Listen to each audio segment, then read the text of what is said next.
And what's perfect and what needs to be perfect? Is it perfect? Is there anything such thing as perfect? So let's just talk about credit. And I'm going to throw you this softball and I'm going to shut up for a little bit because nobody wants to hear me talk.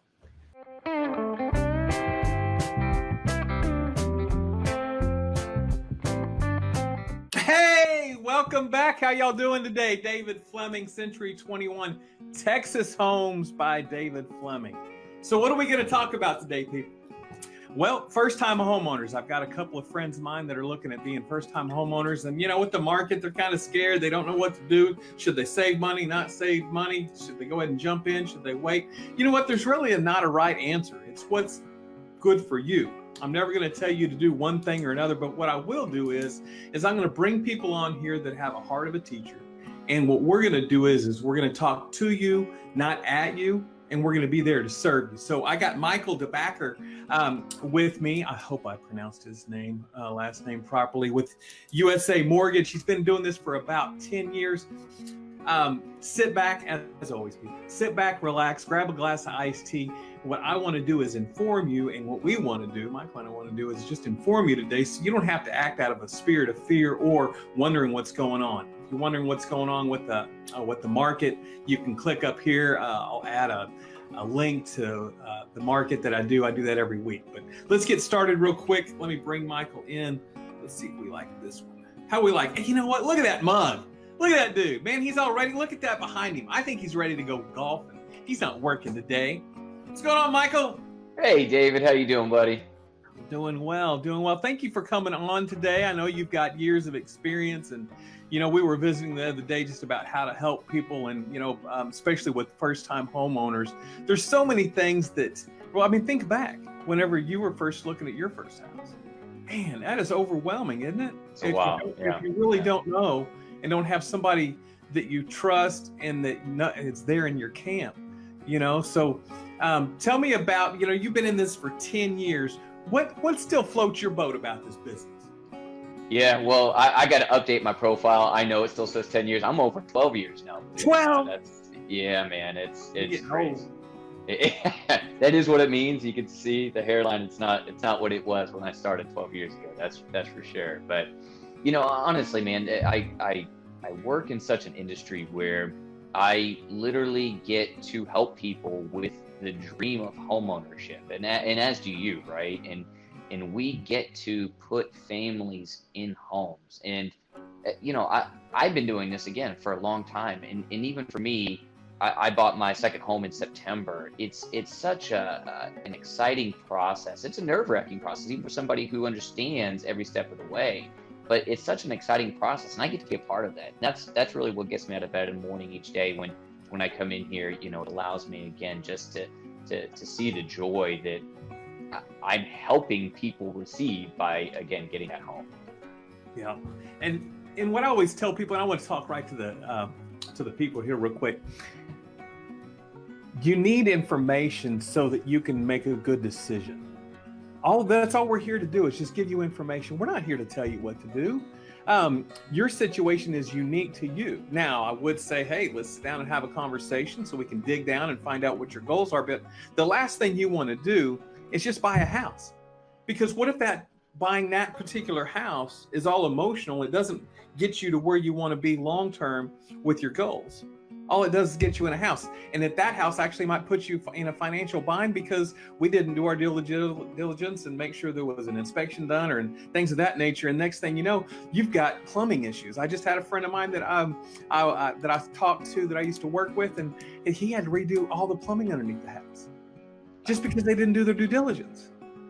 Well, crap, people, does that help you? No. See, you need somebody that's there to help you and listen to you and ask hard questions, because both of us, right, we're going to ask hard questions because you deserve to have somebody that asks you hard questions so that we can find out what your goals are, so that we can create a plan that's your plan, not our plan, so that you can achieve your goals.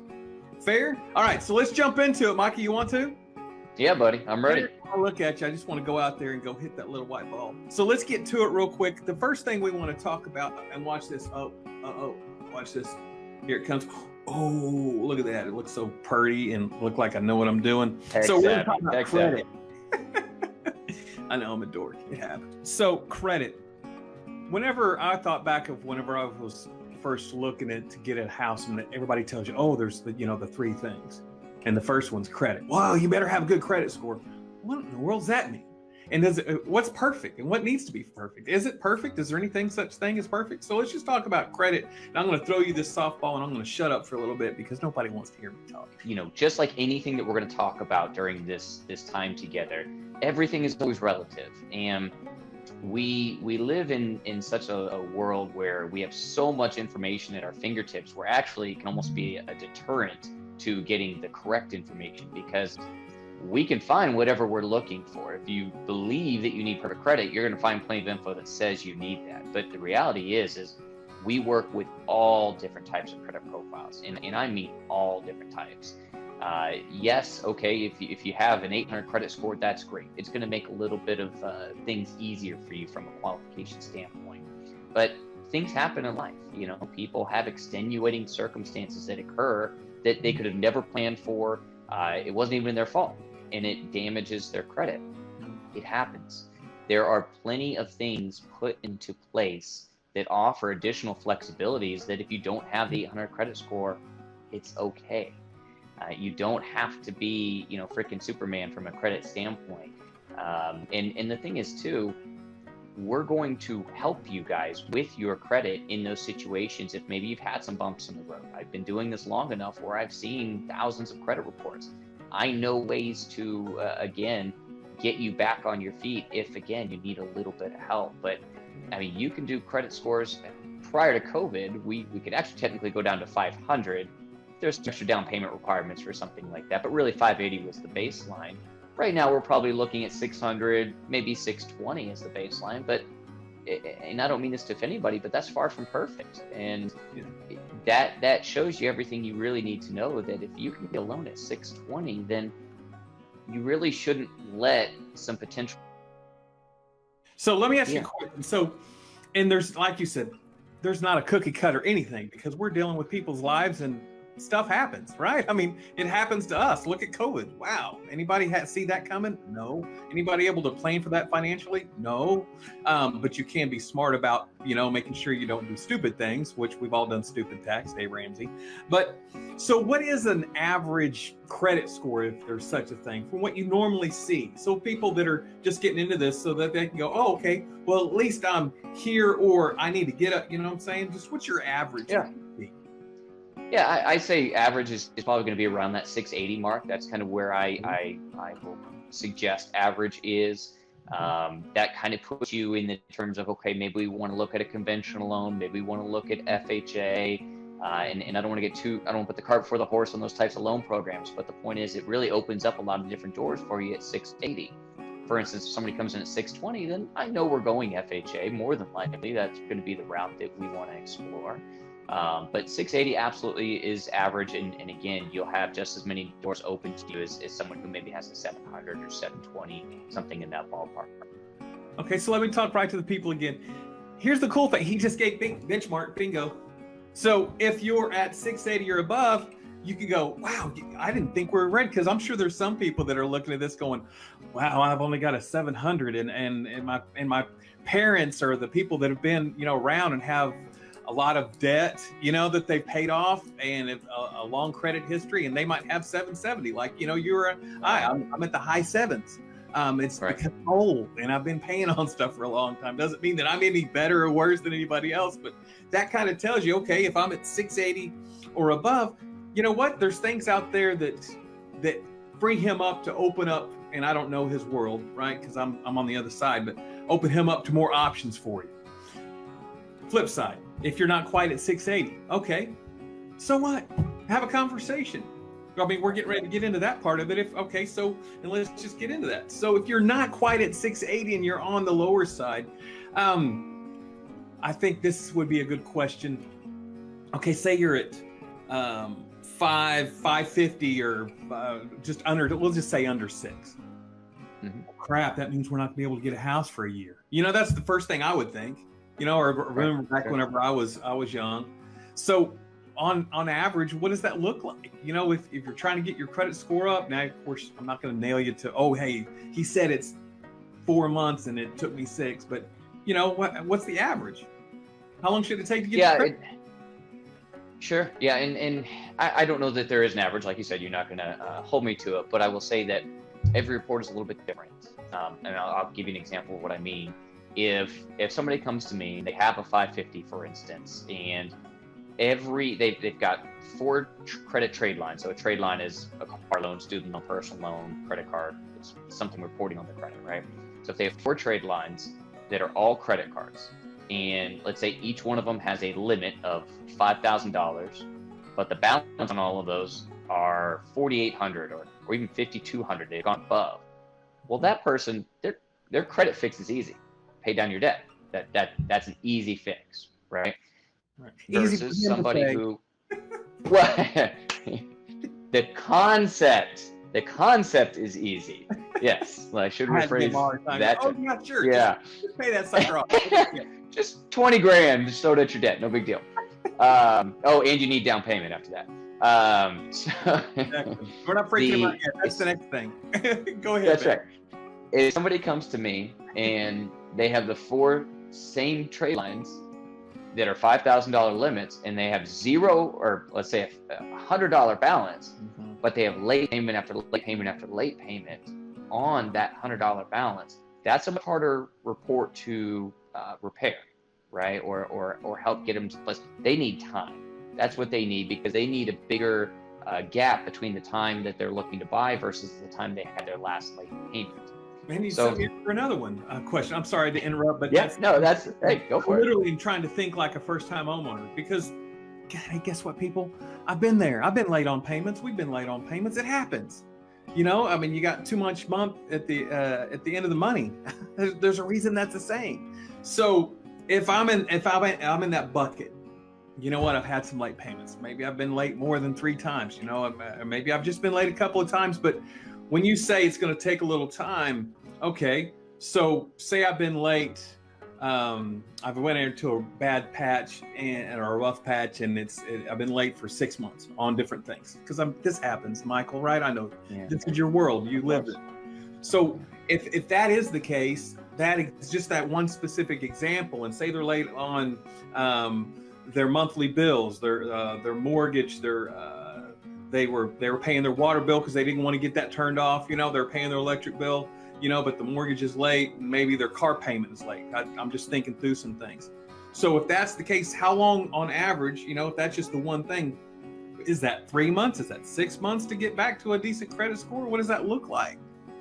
It can be. I usually, I'm going to try to preface this here, because by no means is a late payment a disqualifier. Yeah. So, I've seen many late payments. It's really a lot of times about just the recent history of those payments. So for instance, if you had debt 2 years ago and you had 10 late payments consecutively, that's sure, it did some damage to your credit, but it doesn't stop you from buying. Whereas if you have a debt right now that is currently 10 months in a row late, that's going to be a little bit harder, right? So if I'm just to throw a number out there, sure, I'd probably like to see you wait 6 months of no lates to show that stability, but I have absolutely qualified people underneath that 6 month window. So that's just where the relative nature of the whole profile comes in. And that's where, when we're looking at that pre-qualification, I'm able to now really assess that answer to your question. But I understand from a general standpoint, if I was to put a number on it, again, I'd say 6 months. Let's wrap it up. What does that mean? So that means if you had a real you don't have to have there's no such thing as a perfect credit score unless it's 800. Is 800 perfect? I don't know. But anyway, not many people are going to be there. There's a range that they can play with. Try to be about 680 or above. There's a good benchmark that I wrote some notes down on. If you've had some late payments consecutively, that make it look like you're a habitual late payer, it might take 6 months to get out from underneath that. But the biggest thing is and this is going to be the recurring thing, have a conversation. Don't be scared to have a conversation. Here's the one thing you don't want to do. Don't have a conversation with your broke buddy that just went through this. No, have a conversation with a relative, I would say first, that is experienced, that is in good financial standing. You know that they work well with their money. I'd have the conversation with them first. And then have a conversation with somebody like myself or somebody like Michael, right? That that is going to show you that they are there to help you. What do I want to leave you with? Michael Debacker. Great guy. I wouldn't have him on, people. I've told you this before. I've had other mortgage people on, right? I am going to bring you people that have the heart of a teacher, that are there to help, and they care to do what's right for the right reasons above all else. Because business will come, money will come. It's really not that hard if you're willing to work hard. The working hard is what most people don't want to do. We're here to help you. Call me. Michael, what's your website? Where can how can they so a couple spots. Facebook at The Mortgage Mike, all just common spellings. Get me on there. Website www.mortgagemike.